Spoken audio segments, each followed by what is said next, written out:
welcome to today's deep dive. We're really glad you're here with us. Yeah, it's going to be a fascinating one today. It is a massive one, but before we even begin to unpack the absolute mountain of sources we have for you today, I want to explicitly ask you to take a second to like and subscribe to the show. Please do, it really helps. It genuinely helps us keep bringing you these incredibly thorough, custom-tailored deep dives into the ideas that are, shaping our world. And today's mission, it's highly provocative. We are reviewing an explosive 2026 ebook titled Broligarchy Singularity by Conrad Riker. It is quite the title. Right. And I want to strongly encourage you right out of the gate to check Amazon Kindle and Google Playbooks to buy the book and follow along with us. Yeah, you're definitely going to want to see this source material for yourself. Because to fully grasp the scale of what we're about to discuss, you need to see the architecture of it. You really do. Because it's an incredibly dense, multi-layered text. And we have a very specific mission for you today. We're going to dissect Riker's economic theories, his application of classical logic, and his highly detailed blueprint for what he calls a parallel economy. Which is fascinating. It is. Because this book isn't just, it's not just a collection of grievances online. It is structured as a comprehensive architectural blueprint for a societal overhaul. He literally calls it an exit strategy. And to set the stage for you, the listener, this deep dive is custom tailored to help you understand a massive, shifting cultural phenomenon. Because the source material is written specifically as a manifesto for a men's rights activist audience. Specifically what is often referred to as red-pilled manosphere men. Exactly. It offers a radical, completely uncompromising framework for understanding the history of Western institutions. Specifically, it focuses on how, according to the author, these institutions operated before they were captured by feminists and cultural Marxists. And before we go any further, we really need to make a vital, explicit disclaimer for you. Yes, very important. The source material we're discussing today contains highly politically charged content. Extremely. So as your guides on this deep dive, we are not taking any sides. We are impartially reporting on the content provided to convey the exact ideas, arguments, and philosophies contained in the original source material. We are not endorsing these viewpoints. No, not at all. Yeah. We are dissecting them so you can understand the architecture of this movement. We're treating this text as an artifact of a significant cultural movement, and our job is just to map its contours for you. We are your analytical tour guides today. We are putting the text under a microscope, and the ultimate destination of this book, the blueprint we're going to trace for you today, leads to a fascinating, almost sci-fi level concept. The singularity. Right, a technological singularity that Riker claims will completely free men from current societal structures. But to get to that singularity, we have to start where Riker starts, which is the diagnosis of the modern world. Yeah. He frames his entire worldview around the collapse of something he calls logos and its replacement by the gynocentric delusion. Let's unpack that, because logos is the foundational premise of the entire book. Now, you're likely familiar with the term from classical philosophy. It refers to logic, reason, and objective truth.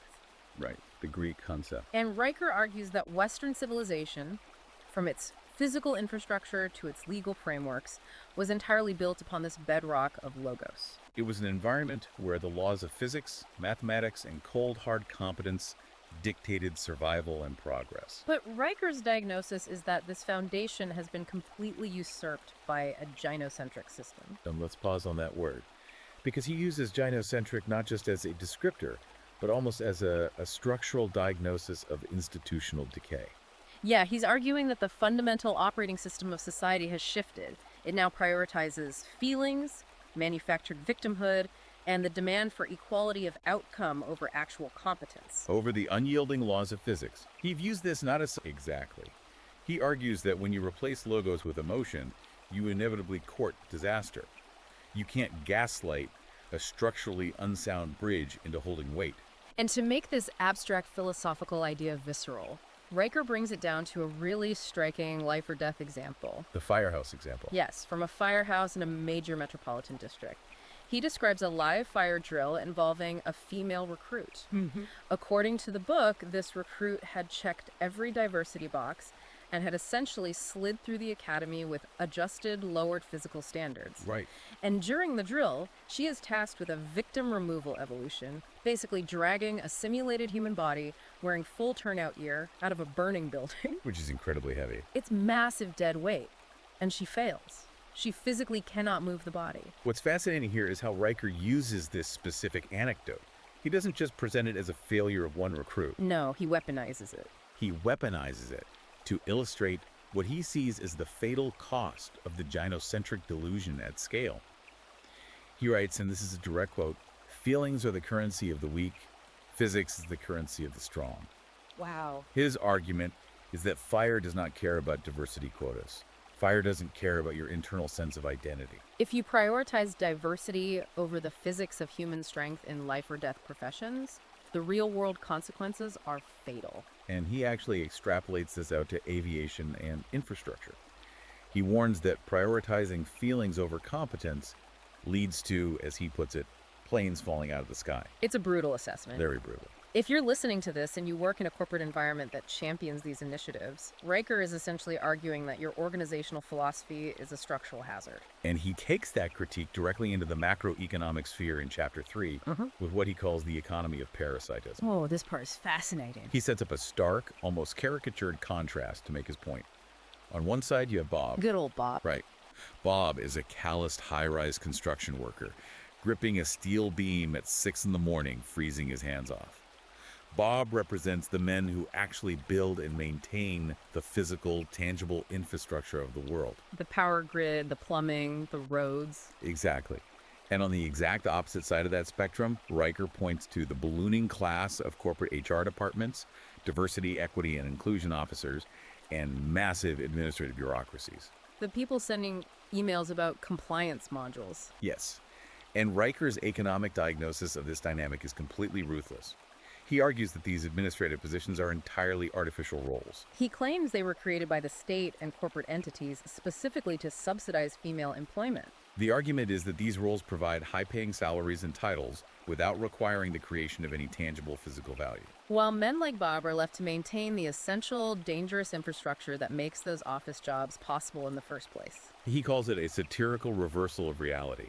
He really says we've created a class of feeling managers who generate nothing of material worth, but exist solely to police the thoughts and speech of the men who actually produce value. He argues that this system extracts value from male labor to feed an artificial service economy. And to ground this in recent history, Riker anchors this economic theory in a very specific event, the 2008 financial crisis. This is crucial for understanding his overarching worldview. Yeah, he doesn't view 2008 as just a banking failure or a housing bubble bursting. No. He views it as the moment the feminized economy showed its true colors. This part of the book is wild because he's totally reframes a global economic meltdown into a gendered event. Right. The book claims that during the crash, the state scrambled to bail out the service sectors, finance, insurance, and real estate. The fire industry. The fire industries. He labels these as female-friendly industries because they rely on soft skills, relationship management, and paper pushing. Meanwhile, the male economy, the manufacturing, mining, and construction sectors in the Rust Belt, the industries that actually build the physical world, was just left to die. He paints a picture of coastal gynocentric hubs like New York and D.C. being artificially saved with printed money, while the manufacturing towns of the Midwest were completely gutted. And from this historical interpretation, Riker develops the concept of the matriarchal debt trap. Which is what, exactly? He argues that the infinite demands of a female voter base, demands for safety, subsidies, and administrative jobs, are constantly being met by extracting finite resources from the male taxpayer. This, according to Riker, necessitates constant inflation and taxation. Yes. Wait, this leads to one of the most aggressive terms in the book. He coins the phrase the simp state. Yeah, he goes there. How exactly is he mapping a Twitch chat insult onto federal tax policy? It's a highly aggressive framing, but logically consistent within his paradigm.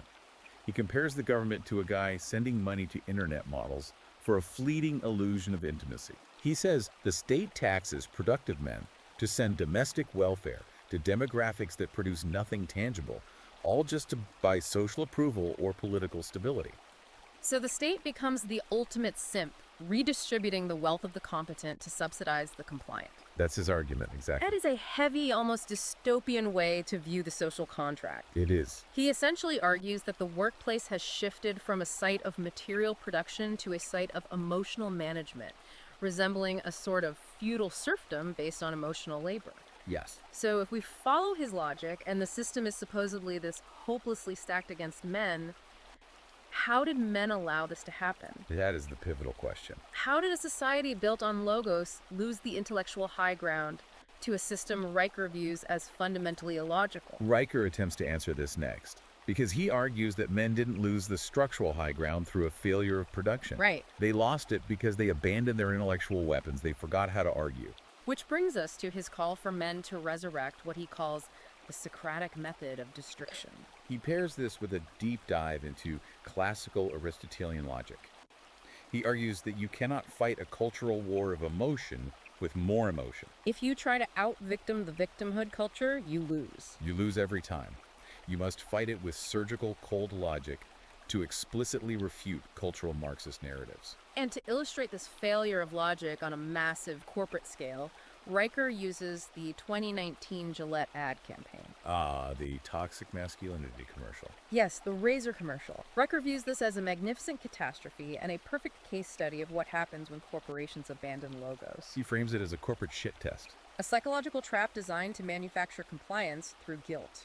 Let's break down the Gillette ad market reaction according to the book. Okay. Because Gillette alienated its core demographic men who shave their faces to appease what Riker calls a noisy minority of feminist critics. Critics who, crucially, don't even buy the product.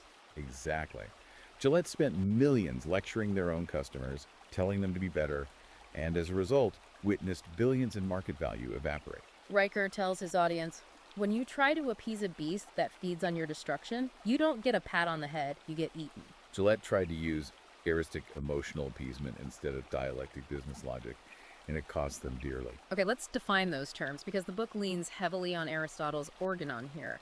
What is the difference between dialectic and eristic in this context? This is a critical distinction in Riker's philosophical arsenal. Aristotle distinguished between two modes of argumentation. Right. Dialectic is the noble search for objective truth through logic, evidence, and formal syllogism. It's about finding out what is real. And eristic. Eristic, on the other hand, is the search for victory by any means necessary. He utilizes emotion, deception, volume, and ad hominem attacks. It's not about truth, it's about dominance. And the book claims that modern institutions, media, universities, corporate HR rely entirely on eristic tactics. When you are in a debate on social media or even in a corporate meeting and someone yells Nazi or incel or big O, Riker says you shouldn't flinch or get defensive. He says you should celebrate. Celebrate, because name-calling is the ultimate heuristic tactic. Yes. He says it's the rhetorical equivalent of a toddler throwing a tantrum and flipping over the board because they lost the game. It is an outright concession of logical defeat. Exactly. If they had data, they would use data. Because they only have emotion, they use slurs. He urges his readers to be the stone wall of dialectic against the heuristic tantrums. And he doesn't just preach this. He provides specific surgical refutations using formal logic to dismantle popular cultural narratives. Let's walk through how he tackles the gender pay gap, because he lays it out like a mathematical proof. He uses a formal syllogism. Let's look at the premises. Okay, major premise. In a free market, equal work merits equal pay. Riker argues that capitalism is ruthlessly efficient. If employers could genuinely get the exact same output from women for 20% less money, they would fire all the men and hire only women to maximize their profits. The fact that they don't do this implies the output is not identical. Then he moves to the minor premise.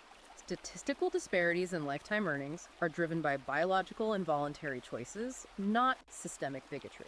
He points out that men work more hours on average, take less time off, commute longer distances, and take on vastly more dangerous occupations. He cites the statistic that men make up 93% of workplace fatalities. Which leads to his conclusion. Therefore, the wage gap is not a measure of systemic discrimination. It is a measure of the distinct choices men and women make regarding risk, time, and comfort. He goes so far as to claim that demanding equal pay across the board without equalizing the hours worked and the risks taken is actually demanding unequal compensation for less work. It is a deliberate application of logic designed to strip the emotion entirely out of the economic debate. He is trying to force the reader to look at the raw mechanics of the claim. And he does the exact same thing with the believe all women narrative, utilizing a logical tool called reductio ad absurdum. Which means reducing an argument to absurdity to prove it false. Exactly. This one is a fascinating paradox. He says, if we accept the cultural premise that a woman's testimony is inherently infallible, which is the functional core of the Believe All Women movement, what happens when a woman accuses another woman of lying? It creates an unresolvable logical loop. If woman A claims a crime happened and woman B says she is lying, I was there and that didn't happen, you're left with a paradox. Two supposedly infallible truths contradict each other. By exposing this paradox, Riker argues that the entire Believe All Women framework implodes on itself. It cannot function as a system of justice. He concludes that the only mechanism capable of resolving this paradox and discerning truth is the traditional, what they would call patriarchal, standard of innocent until proven guilty. Requiring empirical evidence, cross-examination, and due process. Riker reclaims these concepts.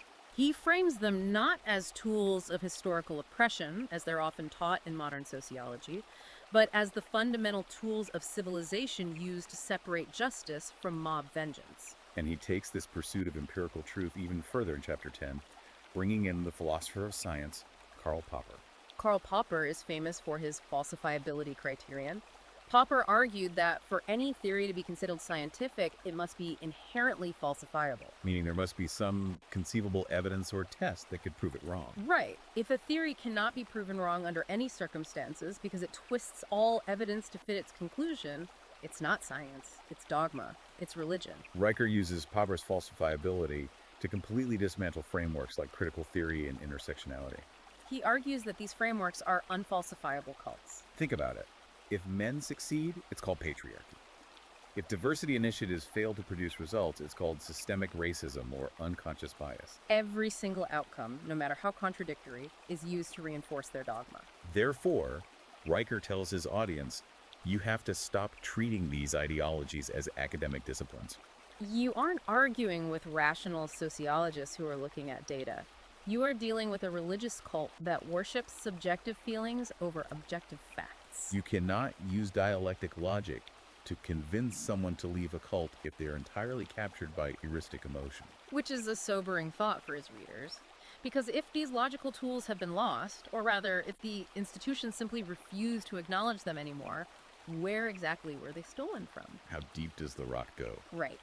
This leads us to the middle of the book, which maps out the war zone.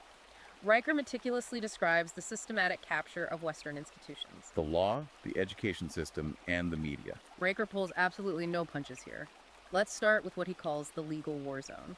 And to set the philosophical foundation for why the legal system is failing men, Riker brings in the 19th century philosopher Arthur Schopenhauer. Schopenhauer is a heavy, deeply controversial pull. It's extremely controversial. Riker actually refers to Schopenhauer as the grandfather of the red pill. Wow. Schopenhauer posited that women inherently lack a sense of justice, attributing this to evolutionary traits. The argument is that evolutionarily women had to prioritize immediate preservation and the protection of offspring over abstract reasoning regarding fairness or things not immediately present. Now, again, we are looking at this impartially as Riker's source material, but Riker uses this highly provocative philosophy to argue that modern legal systems have been corrupted by this exact evolutionary emotional bias. And to ground this philosophical claim in modern reality, the book points to the 2006 Duke lacrosse scandal. Crystal Mangum falsely accused 3 members of the Duke men's lacrosse team of rape. Riker uses this as his ultimate case study of the media and academic establishment forming a literal lynch mob. He points out that the faculty at Duke and the national media convicted these young men in the court of public opinion based entirely on presumed guilt and identity politics, actively ignoring all objective exculpatory evidence. He argues that the Duke lacrosse case wasn't an anomaly, it was a preview. A preview of what? He argues that in the modern West, a man's testimony is automatically assigned a deficit of credibility simply by virtue of his testosterone. The system defaults to believing the supposed marginalized identity, abandoning the logos of evidence. And he extends this critique of the legal system directly into family courts, specifically focusing on no-fault divorce. Now, historically, no-fault divorce was framed as a massive social liberation, allowing people to escape abusive or dead marriages without proving cruelty or infidelity. But Riker frames it as a catastrophic breach of contract law. He looks at marriage purely through the lens of a contract. Right. In traditional contract law, a breach by one party releases the other from their obligations. But Riker argues that in the matriarchal family court, a woman can unilaterally dissolve the contract for any reason or no reason at all and still extract the benefits of the contract. She can take the children, half the assets, the home, and lay claim to future earnings through alimony. Riker says this turns marriage into a trap of unilateral indentured servitude for the man. He actually writes that there is no single policy that keeps men in poverty, quite like alimony and child support enforced by the state. He views it as the state forcefully stripping men of their assets to fund a system that fundamentally despises them. From the courts, the book then marches into the classroom. Chapter 7 is a brutal assessment of modern schooling, calling it educational malpractice. Riker's argument here is that the modern educational complex is inherently hostile to the biological reality of boys. If you think about a modern classroom, schools demand a docile, compliant, seated environment. They want kids to sit still, be quiet, and focus on paperwork for 8 hours a day. Riker associates these traits with female developmental timelines and natural inclinations. But when boys display their natural vitality, kinetic energy, and biological aggression, the system doesn't know what to do with them. So it treats their very nature as a pathology. He calls it an amphetamine lobotomy. He claims that instead of channeling male energy into physical exertion, competition, or hands-on learning, the system simply diagnoses boys with ADHD and subdues them with pharmaceuticals. He argues this is a deliberate strategy. He says they drug energetic boys into submission because the gynocentric system fears unbridled masculine energy. It cannot control a strong, energetic young man, so it medicates him until he is compliant. This suppression of natural reality, according to Riker, extends into the media landscape, which he views as the ultimate enforcement arm of this ideology. He analyzes cancel culture not just as a modern internet phenomenon, but as a digital coliseum. Yeah, he says it's exactly like the Roman Colosseum or the medieval stocks. The elite watch from the stands while the digital mob screams for blood and demands a ritual of public confession. He brings up the viral GameStop It's Ma'am incident. You remember that video? Where a biological male in a pink wig aggressively berated a young retail worker for using the wrong pronouns. Yes. He uses that incident to illustrate a system that demands absolute compliance with subjective feelings over objective, observable biology.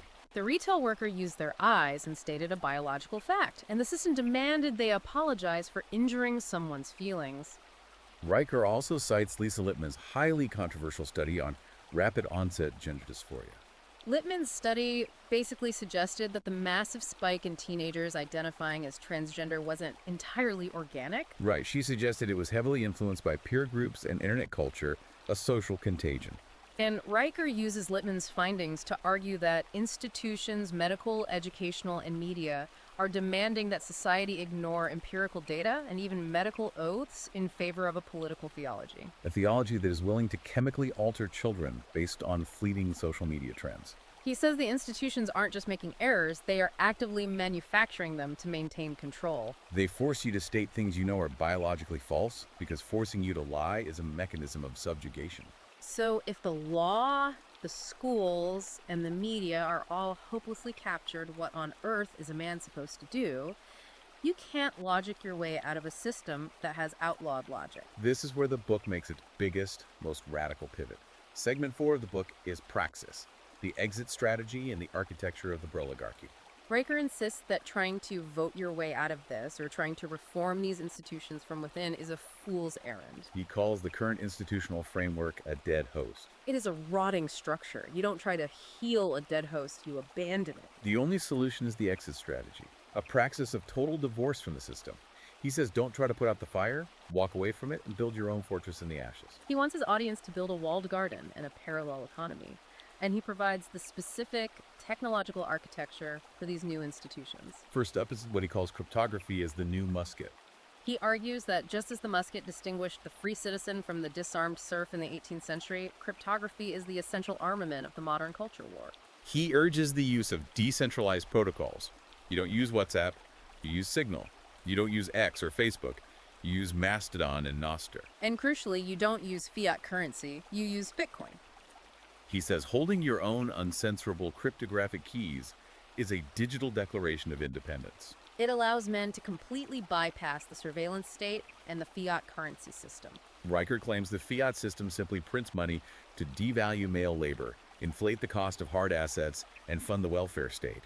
By moving your wealth into Bitcoin, you are starving the beast. But you can't live entirely on the internet. This digital independence has to be paired with real-world infrastructure. This is what he calls strategic networking nodes. Since the old boys clubs, the Freemasons, and traditional male spaces have been compromised or outlawed, Riker advocates for creating new, trusted, male-only guilds. These would function as a shadow society. They would be networks for business referrals, private arbitration of disputes outside the state court system, and mutual protection. Think about the logistics of that. When you need a lawyer, an accountant, or a plumber, you don't use Yelp or Google. You use your vetted network of red-pilled brothers. It replaces the corrupt state apparatus with voluntary, direct male cooperation. But honestly, how hard would it be to find a master plumber based purely on his reading of Marcus Aurelius and his Bitcoin holdings? It sounds cool in theory, but the friction of actually living that way would be immense. That friction is exactly why Riker suggests geographic arbitrage. You don't try to build this in the middle of San Francisco or London. He advises high-value men to physically relocate to low-tax, high-freedom jurisdictions, places like Dubai, Panama, Thailand, or Singapore. The strategy is to live entirely outside the reach of Western taxation and social engineering, while using digital tools to extract wealth from the declining empires of the West. You earn in dollars or euros remotely, but you live in a jurisdiction that respects your capital and leaves you alone. Now, here is where his vision gets incredibly radical. When Riker discusses redefining democracy within this new theoretical Broligarchy, he pulls IRS data claiming that the top 50% of earners pay 97% of federal income taxes. Based on this, he proposes tying voting rights exclusively to net lifetime tax contribution. Let's pause and genuinely explore what that would practically do to the infrastructure of a modern nation. Riker is advocating for completely disenfranchising what he calls the feelings-based voter bloc. If you receive more in government services than you pay in taxes, you lose your right to vote. He argues that if you do not fund the state, you are not a citizen of it. You are a ward of it. Therefore, only net contributors, which he claims are overwhelmingly men, should have a say in how resources are allocated. It would instantly dismantle the modern welfare state. But he goes even further than a restricted franchise. He advocates for an Aristotelian polity run by an algorithmic leader he calls the techno-doge. Yes. To remove human emotion, pity, and the corruption of campaigning entirely from governance, he proposes an AI administrator. This AI selects leaders based strictly on 3 metrics: an IQ of 130 or higher, a high net worth to prove a track record of value creation, and strict adherence to anti-woke principles. No campaigns, no speeches, no kissing babies, just cold, hard, algorithmic meritocracy. But wait, how does an AI measure anti-woke adherence? What does it mean for society to strip emotion entirely from governance? If the techno-doge decides that a certain demographic is statistically unprofitable, does it just cut off their water supply? It is a vision of society where logic is king and the right to not be offended is explicitly repealed, but it borders on a sterile dystopia. Riker would argue that the current system is the dystopia and the techno-doge is the cure. To prepare the individual man for this massive societal shift, Riker lays out the immediate praxis, the 4 pillars of foundation that the listener must implement in their own life immediately. Let's run through those because this is where the book becomes a self-help manual. Pillar 1 is physiological sovereignty. You have to lift heavy weights, eat real food, and forge a body that commands respect in the physical world. He says a weak body breathes a weak mind. Pillar 2 is intellectual sovereignty. This means mastering the trivium grammar, logic, and rhetoric. It means reading the Western canon, specifically Stoics like Marcus Aurelius and Seneca. And crucially, it means fasting entirely from pornography and the infinite scroll of social media, which he says rot your dopamine receptors, destroy your attention span, and geld your biological drive. Pillar 3 is economic sovereignty, accumulating hard assets. You can't fight a culture war if you live paycheck to paycheck. He urges readers to buy Bitcoin, acquire real estate, and remove themselves entirely from the fiat debt slave system. And Pillar 4 is technological sovereignty, holding your own keys, running your own servers, and building your own digital infrastructure so you cannot be canceled or deplatformed. Which perfectly sets the stage for the climax of the book, the destination we've been teasing this whole time. Segment 5, the end game, the singularity and the transcendence of man. The singularity is a term usually used in Silicon Valley to describe the moment AI surpasses human intelligence and technological growth becomes uncontrollable. But Riker uses it to describe a specific socioeconomic tipping point. He envisions a near future where advanced AI, robotics, and potentially nuclear fusion completely eliminate resource scarcity. Why does that matter to a manifesto about men's rights? Because Riker argues that the current genocracy, the female-centric bureaucracy, the HR departments, the welfare state, only thrives in environments of scarcity and fear. It relies on extracting physical and intellectual labor from men to manage that scarcity and redistribute the resources. Exactly. Once automated labor and AI replace both the physical heavy lifting of Bob the construction worker and the administrative bloat of the HR departments, the fundamental dynamic of human civilization shifts forever. Men will be entirely released from their historical biological provider duty. The market will realize that emotional management is a liability, and logic is the only asset, rendering the entire bureaucratic class obsolete. He paints this incredibly vivid, almost poetic picture of what comes next. He says, we aren't just going to be men anymore. We will be something greater.